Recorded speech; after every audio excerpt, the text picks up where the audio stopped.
उसने कहा है कि तुम्हारी ज़िंदगी 10 दिन की है। 10 दिन की जिंदगी है, टाइम दिए है। जी, टाइम दिया है। और वो जो भी अभी तक 6 लोगों की हत्या किया है, तो वो टाइम देकर ही हत्या करते हैं। इस बात का कागजी और प्रूफ है। 50,000 रुपया जो 50,000 रुपए केस दर्ज करने के जी, लिए। वो ज़मीन का ही कारोबार करते हैं। जो भी उसके प्रति खिलाफ करते हैं, या तो वो दंडित करते हैं या तो उसको मौत, और पैसा लेते हैं सालाना टैक्स। वो जो गवर्नमेंट को जाना चाहिए बल्कि उनको जाता है। कि वो मुझे मेरे ऊपर डराने और धमकाने के लिए एफआईआर कर दिया उल्टा गया। आपके ऊपर ही एफआईआर। जी, मैं खास करके अपने मुख्यमंत्री से गुजारिश करता हूं कि मेरी परिवार को इस संकट से और इस डर से बाहर निकाले और मुझे एहसास दिलवाए। नमस्कार, आप देख रहे हैं देशवा न्यूज़ और मैं हूं आपके साथ वैष्णवी। इस वक्त हमारे साथ कुछ सहरसा से लोग आए हुए हैं जो कि सहरसा के जदयू के जिला अध्यक्ष के दामाद के ऊपर गंभीर आरोप लगा रहे हैं और ये लोग भी जदयू के कार्यकर्ता हैं। दरअसल बताया गया कि जो जिला अध्यक्ष का दामाद है वो भू माफिया है, लोगों की हत्याएं करता है और सबको परेशान करके रखता है। और ऐसे में क्या पूरा मामला है, किस तरीके से इन्हें डराया धमकाया जा रहा है, हम इनसे ही सीधा बात करेंगे। अपने बारे में बताएं, आपका नाम बताया। मेरा नाम मुकेश मुखिया हुआ और मैं मनवर महिषी का सहरसा जिला का निवासी हूँ।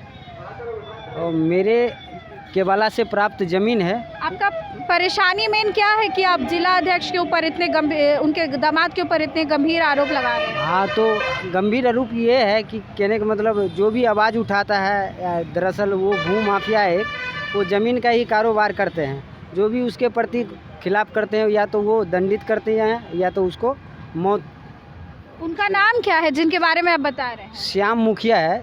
श्याम मुखिया, हाँ। जो कि जदयू के जिला अध्यक्ष है सहरसा के, उनके दामाद है। जी, चंद्रदेव मुखिया जदयू जिला अध्यक्ष हैं, उनके दामाद हुए। और ये श्याम मुखिया जो है ये भू माफिया है। भू माफिया है। तो वो किसान से 1 बीघा ज़मीन देते हैं साल के लिए, तो 20,000 रुपया उनको मिलता है। तो वैसे ही करके वो 50 एकड़ से अधिक ज़मीन कब्जा में रखा है और इस तरीके से अपने से ज़मीन करते नहीं हैं, गरीबों को देते हैं और पैसा लेते हैं सालाना टैक्स। वो जो गवर्नमेंट को जाना चाहिए बल्कि उनको जाता है। इसी प्रतीक मैं आवाज़ उठाया। जो मेरे ज़मीन केवला से प्राप्त है उसके आगे बिहार सरकार ज़मीन है। मैंने कहा रास्ता या कुछ ज़मीन मेरे ही सामने है तो मुझे भी मिलना चाहिए। इसके प्रतीक आवाज़ उठाने पर मेरी हत्या के हत्या के लिए बोला गया, किया गया, एफआईआर दर्ज किया गया, पुलिस से टॉर्चर करवाया गया, समाज में किसी से बोलने नहीं दिया गया। और मैं इस तरीके से परेशान हूँ कि मैं अपने भाई के साथ। आपके भाई हैं आपके जी, साथ? इनका आपका नाम क्या है? संजीत मुखिया। आप लोग सब साथ में ही आए हैं और ये हत्या की कोशिश की गई। जी, हम नहीं होते तो हमारा भाई नहीं होता हमारे पास। वो तो भगवान का शुक्र है कि मैं वहाँ पे था करके मेरा भाई बच गया है। बस मैं यही चाहता हूँ सरकार से जो भी हो सके हम लोग के लिए अच्छा कीजिए बस। तो ये सरकारी ज़मीन को बेच रहे हैं और रास्ता नहीं दे रहे, आवाज़ उठाने पर हत्या कर रहे हैं। जी, कई मामला है। अभी तक कुल मिला के ज़मीनी विवाद में अपने ही चाचा के लड़कों सबके 5 को हत्या कर दिया और एक चौपाल, राजेश चौपाल को हत्या किया गया। और छठा और 7वां व्यक्ति मैं हूँ जो मैं किसी तरीके से बच गया। और किस तरीके से पटना पहुँचे हैं आप अपने भाई के साथ? जी, मतलब भागते भागते और किसी से हेल्प लेते हुए मैं पटना के लिए गाड़ी पकड़ा। वहाँ पर भूखे दो दिन से मैं इधर भटक रहा हूँ, उधर भटक रहा हूँ। मैं कभी पटना आया नहीं था। तो कार्यालय किधर है, ये मुख्यमंत्री के कार्यालय किधर है, मैं किन से गुहार लगाऊँ, कहाँ जाऊँ जो मेरी और मेरी परिवार की जान बच जाए। वाइट चादर में आप बोल रहे थे कि लेकर पहुँचे अपने भाई हाँ, को? मैं मुख्यमंत्री के बिहार विधानसभा के सामने करीब 4 घंटा मैं अपने भाई को एक लाश के तरह पड़े हुए, क्योंकि इसने हिम्मत हार दिया कि ये इतना डर में हो गया कि मैं मरने वाला हूँ, मेरी मृत्यु तय है। तो लाश की तरह इन्हें रखते हैं। जी, तो मैं उनको चादर से ढक दिया कि कम से कम जीते जिंदगी अगर तुमने मान लिया कि तुम्हारी मौत है और तुम महसूस कर लिए तो तुम्हारी मौत हमारी परिवार के निश्चित है। तो इसी बहाने सोचे कि कोई हमारी नज़र पड़े तो कोई मदद के लिए आ जाए। तो फिलहाल कोई आया नहीं। और मैं परिवार के लोग आपके कहाँ हैं? लोग अस्पताल में हैं। अस्पताल में उनके साथ मारपीट हुई थी? जी, मारपीट हुई, जख्म है। अस्पताल में इसलिए है क्योंकि उसने कहा है कि तुम्हारी ज़िंदगी 10 दिन की है। 10 दिन की जिंदगी है, टाइम दिए है। जी, टाइम दिया है। और वो जो भी अभी तक 6 लोगों की हत्या किया है, तो वो टाइम देकर ही हत्या करते हैं, इस बात का कागजी और प्रूफ है। तो मैं जान बचाने के से आपके आया। परिवार के लोग अभी सहरसा में ही सहरसा हैं। में हॉस्पिटल में है, तभी सेफ है। अगर हॉस्पिटल से निकलेंगे तो इस बात की मुझे उम्मीद है कि हम सब में से किसी न किसी तरीके से आवाज उठाने की वजह से हत्या हत्या कर दी जाएगी। 10 दिन का समय दे और कोई भी अभी मुकदमा नहीं हुआ, FIR नहीं हुआ आप लोग? अभी तक कि वो मुझे मेरे ऊपर डराने और धमकाने के लिए FIR कर दिया उल्टा गया। आपके ऊपर ही FIR हुआ जी, है।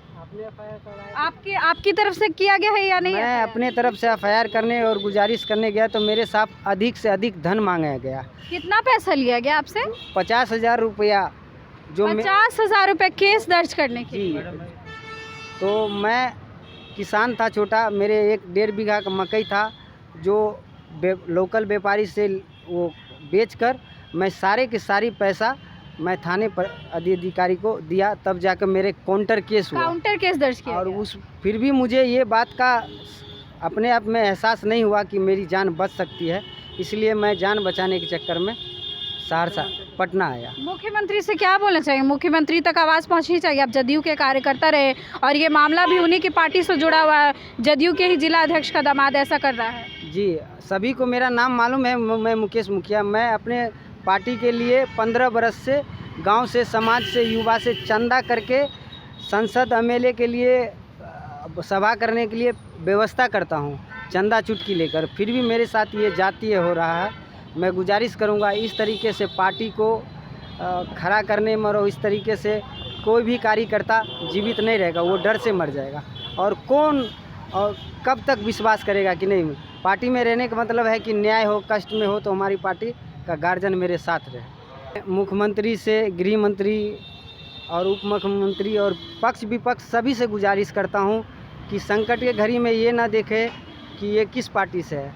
मैं खास करके अपने मुख्यमंत्री से गुजारिश करता हूं कि मेरी परिवार को इस संकट से और इस डर से बाहर निकाले और मुझे एहसास दिलवाए कि हम सबको कोई खतरा नहीं होगा और इस न्याय मिलेगा। इसी कामना के साथ मैं बार बार दरख्वास्त कर रहा हूं मुख्यमंत्री से, पक्ष विपक्ष से कि मेरी जान और मेरी परिवार को साथ खड़ा रहे। देखिए, आप कुछ कहना चाहेंगे मुख्यमंत्री जी से? मैम, जब मेरा भाई बेहोश था, भाभी बेहोश है, मारपीट जब आप लोगों के साथ मारपीट हुआ तो मैं ये वो मारपीट आपके घर पे हुई है? नहीं, वो जगह पे हुआ जहाँ खेत है ना हमारा, जहाँ ज़मीन है वहीं पे 112 वाला वहाँ से भाग गया। फिर भागने के बाद तो मारपीट हुआ ही हुआ है, सब जख्मी हो गया। एक मैं था, मैं भी तो बहुत छोटी था, लेकिन मैं बोला अगर जो मैं भर्ती होएगा तो देखभाल कौन करेगा। तो मैं इन सब को लेके गया थाना पे। जब थाना पे गया मैडम के पास, तो मैडम चेयर से उठा भी नहीं। मैं ना तो मैडम चेयर से उठा, ना तो कभी किसी को देखने के लिए आया कि भाई ठीक है, मर गया। जबकि प्रेग्नेंट औरत 6 महीने का है, उनको चोट लगा है, बोला भी। मैडम ना तो चेयर से उठा, ना तो कोई आया देखने के लिए। एक आया, वो भी देखा, बोलता लेके जाओ। ना तो FIR किया और लास्ट में हमारा एक केस पीछा कर दिया। जबकि हम लोग जब मारपीट हुआ तभी हम लोग पहले उधर ही गए। पहले आप लोग गए, फिर भी केस नहीं दर्ज किया दर्ज किया आप लोग के जी मैम। बोलने पे? जी, हम लोग के बोलने पे भी केस दर्ज नहीं हुआ। ये कौन से थाना की आप बात कर रहे हैं? ये जल्लई थाना। जलई थाना। जलई थाना। जी जी। और उनका नाम पता है वहाँ पर किसी का? जी, वो प्रभारी का नाम है ममता कुमारी, जो अच्छा, थाना अध्यक्ष है। ममता कुमारी थाना अध्यक्ष है।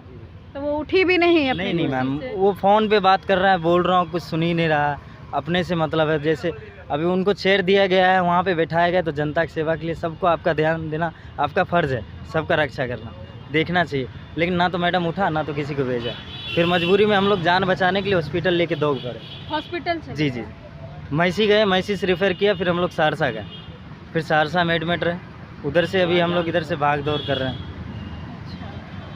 देखिए, इन लोगों से हमने बातचीत की। ये सहरसा से आए हुए जदयू के कार्यकर्ता भी रह चुके हैं और ऐसे में जदयू के सहरसा के जिला अध्यक्ष के दामाद जो है वो उनको 10 दिनों का अल्टीमेटम दिए कि 10 दिन में तुम्हारी जान चली जाएगी, 10 दिन में तुम्हारे और तुम्हारे परिवार को मार दिया जाएगा। और ऐसे में अपनी जान बचाकर पटना पहुंचे हैं और लोगों से गुहार लगा रहे, मुख्यमंत्री से गुहार लगा रहे, सभी पार्टियों से कह रहे हैं कि इनकी जान बचाई जाए और इस मामले की गंभीरता को देखते हुए इसे ज़रूर इस पर ध्यान दिया जाए।